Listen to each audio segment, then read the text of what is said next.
THINK+change talks. Without me, you will be okay. So I'm Melissa Lang, and I have a daughter, Sarah, who just turned 25 years old. And Sarah was adopted from a Ukrainian orphanage at about 14 months. She was born 2 months premature, so she has fetal alcohol syndrome. So I was a chartered special needs consultant financial advisor. 32 years of that was my own practice, and about the last 17 years of that were working primarily with families that had children, adult children, or loved ones with varying disabilities, because our planning is completely different than a typical family. I used to use the phrase, it's like planning for 2 retirements. It's hard enough to plan for 1, now you got to plan for 2, right? It's a very strange thing. I almost feel in a way I was placed there because of that, to help families and to walk the walk with them. So my name's Tracy Murphy, and I happen to have an amazing brother who happens to have an intellectual disability. He's amazing. I will say that he is nonverbal. He requires a great deal of care and support, 24/7 supervision, but to me, he's just my brother. So when I was in my 20s, my parents approached me as they were obtaining guardianship with my brother and asked if that would be something that I would be interested in. And of course, there was never a doubt that I was going to be a part of that and a part of living that. So I currently am his co-guardian with my parents.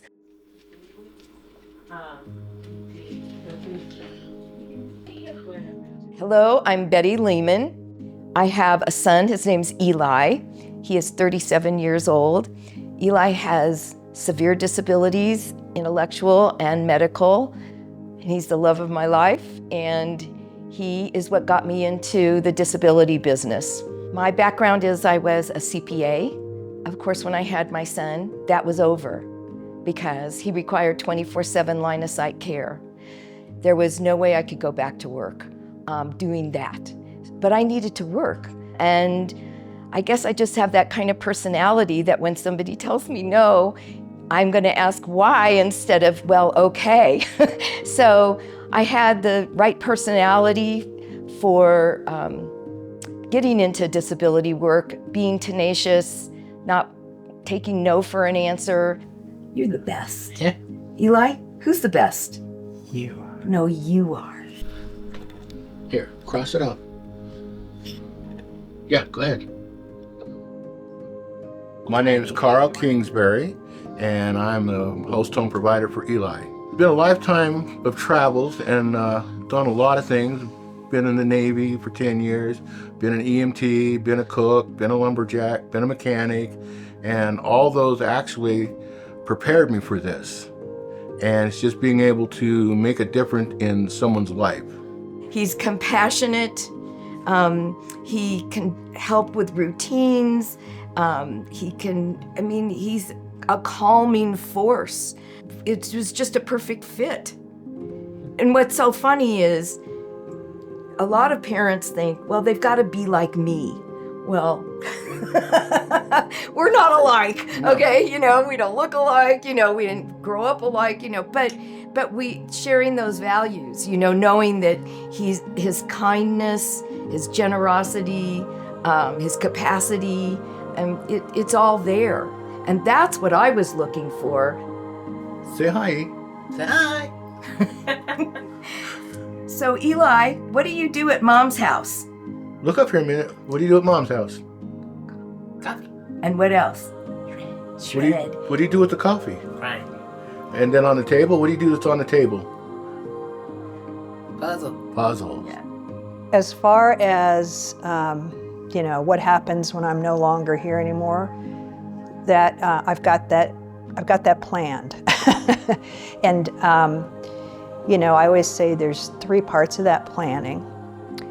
There's the people part, which is who's going to help her, who's going to be the one that helps her, who's her team, because it's not just one person, who's going to help her manage her, daily, pay the bills. She can't do that. There's the financial part of it, which is am I going to make sure that she's got enough money for the rest of her life, because she can earn a little bit, but not a livable wage. So there's preparing for that financially. And then there's making sure that her assets, when I do go, are protected so that she can keep her Medicaid and waiver benefits. Because as most people know, if somebody who's on those benefits has more than $2,000 in their name, they're ineligible. And that's a lot to lose. So I think as a parent, you have to get over nobody's gonna be like me in this. Nobody will be like you. And you have to get over that, because the worst happens when you're gone. I think my mom felt like I'm the only one who can care for my son. Like, no one will be able to do it like I do. And so I don't even want to think about what that's going to look like, because he's not going to be okay, because I've done it for, 30 years now. What families don't realize is that our world also has very kind people. It doesn't mean that you're giving up your child. It means that you're bringing something good in addition into their life.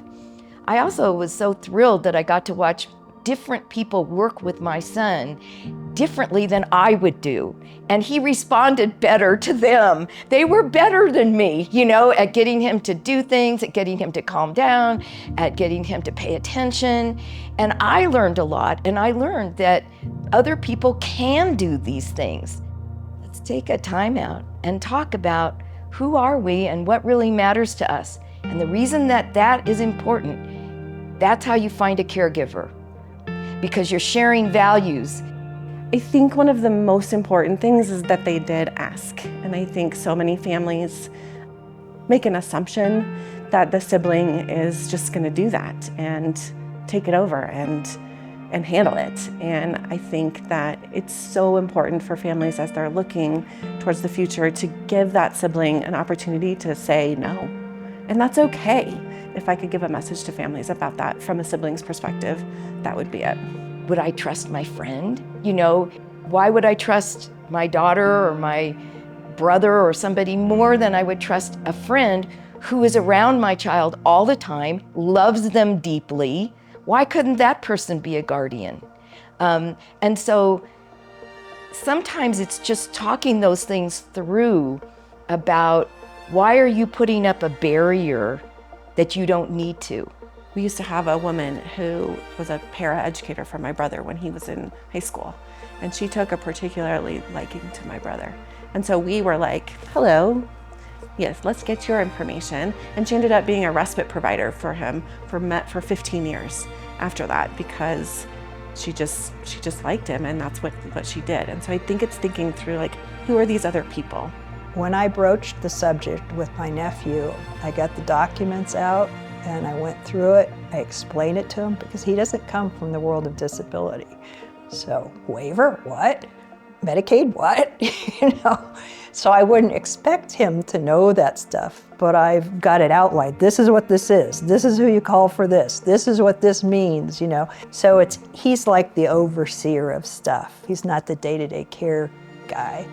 My sister said she thinks he felt proud that I asked him to do that. Well, if you do this, it's a big reward for you personally. Not a lot of jobs that you can do that make this kind of difference. My brother, who's nonverbal, requires 24/7 care, now lives away from my parents. And doesn't live with me either. I'm his co-guardian, but he's living his own life. He didn't do it till he was like 45, somewhere in there. But he's now living independently. And so what I do know is that the amount of growth and the amount of happiness that I've seen from him since he has moved in to his own place, he's got a caretaker 24/7 that's not family, is tremendous. He's like a different person. Everything is so he can be independent. And even to the point of, my idea is to put myself out of work. It's never going to happen. But to make him so independent, he doesn't need me or anybody. It's not going to happen, but that's the goal. And so that's what everything is set up for, so that he can do it.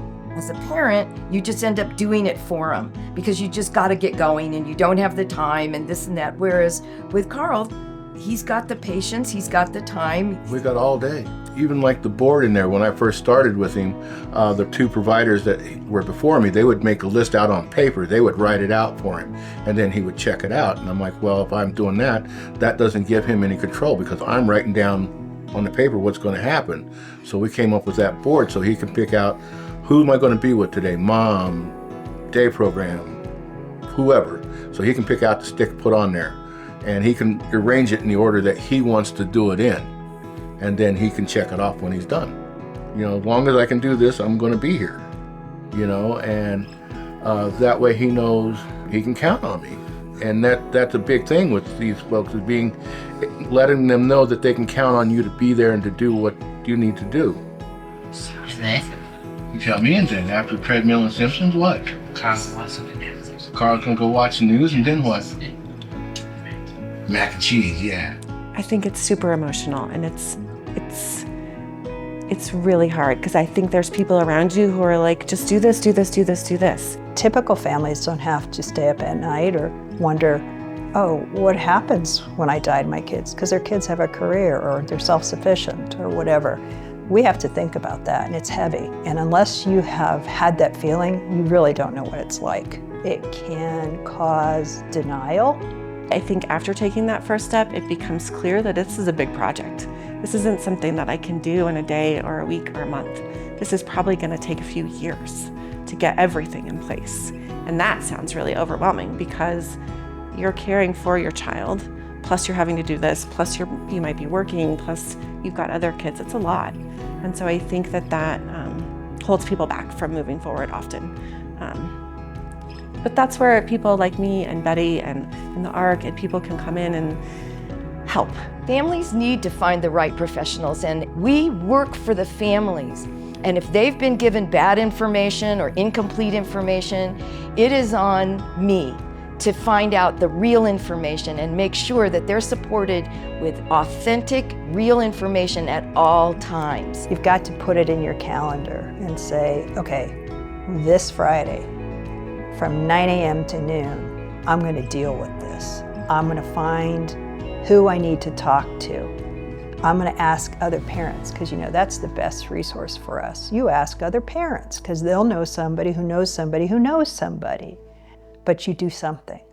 Put it in your calendar, because it's never going to get any easier, and I hate to say that, but as they get older, it kind of gets harder. I kind of separated the emotional part of it and said, this is what needs to happen.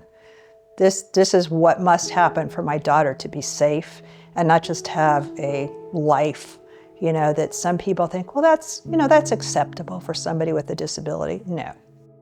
I think it's super important to have this planning and these steps be a lifelong process. I think it is risky and really dangerous to wait to make any sort of change until you have no choice, because then it becomes a crisis and it's not natural and it's upsetting to everyone. And so I think starting all of this planning, even when they're in their teens, of like taking steps of, this is the level of independence that we're going to look for you, and this is what we're going to provide you. Trust me, we've all got plenty of emotion around our kids or loved ones, but it can't get in the way of this, because the person you're hurting is your child, the very one that you want to protect. I think having that plan in place, when my parents age and when they do eventually pass, I can properly grieve them. It will be a tragedy, it will be very sad, but it won't be a crisis for me running around figuring out what do I do with them and my brother and me, and how do I grieve in there too. Like I can have the proper, authority, I guess, to grieve and know that everything's taken care of, and it's with ease that we move into the next steps. Start planning. Start looking around, start thinking about it, and not just, well, it always has to be connected to me, always. He can't ever be away from me. It's always got to be about me. Well, it isn't about me. It's about him. And I wanted him to grow up to be his own man. And he can do many things that I can't do. He can build things. I can't put together Legos. You could put a gun to me and go, Betty, make this Lego, and I still couldn't do it, He's talented in ways that I'm not. And I want that to flourish for him and not be held back because it has to be about us. I want him to move on and to have a life his life, which is all about him. And he deserves that. And I think that when we, won't let go, that's more about us than about them, And it's a normal part of life for a person to move on from mom and dad into their own space. And this is his own space. And I don't take this personally. I don't think he'd be at where he is now if he'd have stayed at home. Definitely. He's part of our family. Eli's part of our family. He travels with us, and then something ever happens to me, one of my two boys is going to take over. So he's set for life. We tried new things with him, like the first time I called her up and told her we were going to go on a 2-week vacation. We want to take Eli with us. She's like, what? Yeah, I couldn't comprehend it. I said, you want me to take care of Eli for 2 weeks? He goes, no, he's going with us. And I said, I'm sorry, I just can't, that just couldn't compute for me. I was like, you're going to take Eli on a vacation for 2 weeks? He goes, yeah. And I don't have to do anything? And he goes, yeah. Like, oh my gosh. I was just shocked, it seems like a dream come true. Because I didn't worry. I mean, he sent pictures at every state line. I go, I want to see a picture of Eli at every state line. So we stopped by the sign, welcome to Iowa.